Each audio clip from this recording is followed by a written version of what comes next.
Então, agora vamos falar agora sobre os instrumentos que foram utilizados principalmente no módulo 3. No módulo 3 não, no módulo 4. No módulo 3 eu não utilizei nenhum instrumento online. Eu utilizei a ação onde nós estávamos ali e nós fizemos um compartilhamento. Eles utilizavam o próprio celular como bloco de notas e aí faziam as participações durante a aula em si. Então aqui nós temos o MiniCX e o DOPS. Os outros instrumentos são os instrumentos que eu utilizei para pesquisa, né? Então assim, para vocês conhecerem, o MiniCX, eu fiz uma adaptabilidade conforme tem a descrição deles, os modelos, eu coloquei nome do estudante residente, no caso ali foi proposto que o próprio preceptor ele iria ser o estudante, e aí um outro preceptor seria o avaliador.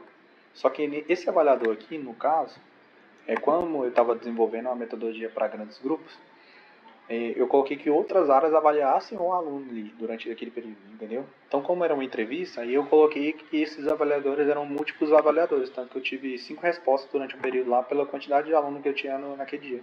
Eu coloquei a data, o cenário que estava sendo, porque eu coloquei uma proposta de um storytelling anterior, né?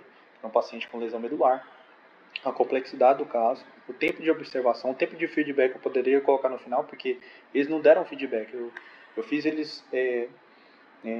eu selecionei uma pessoa que ela iria dar o feedback conforme a resposta que ela deu na avaliação aqui. E dentro disso aí é como que eles poderiam utilizar. Então eu usei elementos individuais, mas a proposta de avaliação foi em grande grupo, entendeu?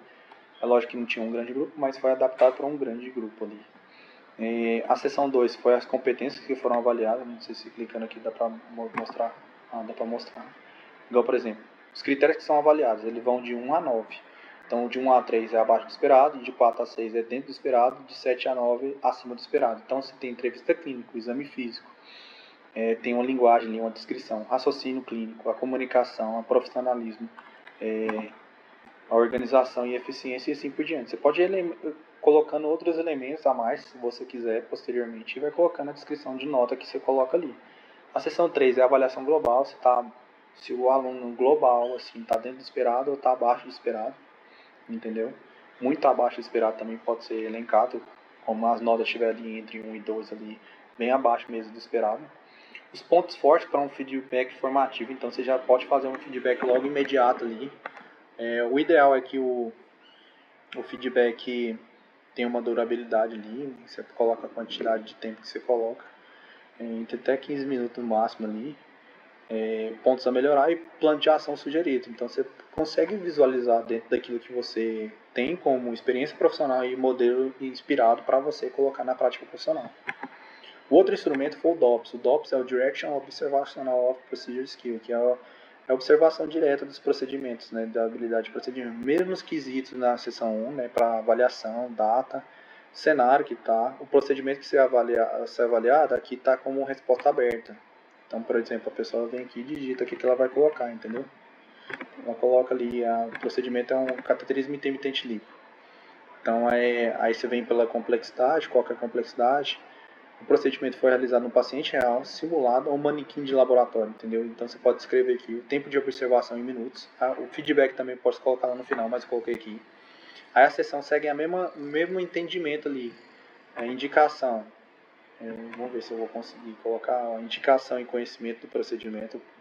O residente tinha, ou o graduando tinha, preparação e organização, consentimento e comunicação, técnica e procedimento, controle de infecção ou não, manejo e intercorrência, profissionalismo e organização e eficiência. Da mesma forma, você coloca numa avaliação global, desempenho global, e depois, posteriormente, ele está apto para fazer de forma autônoma.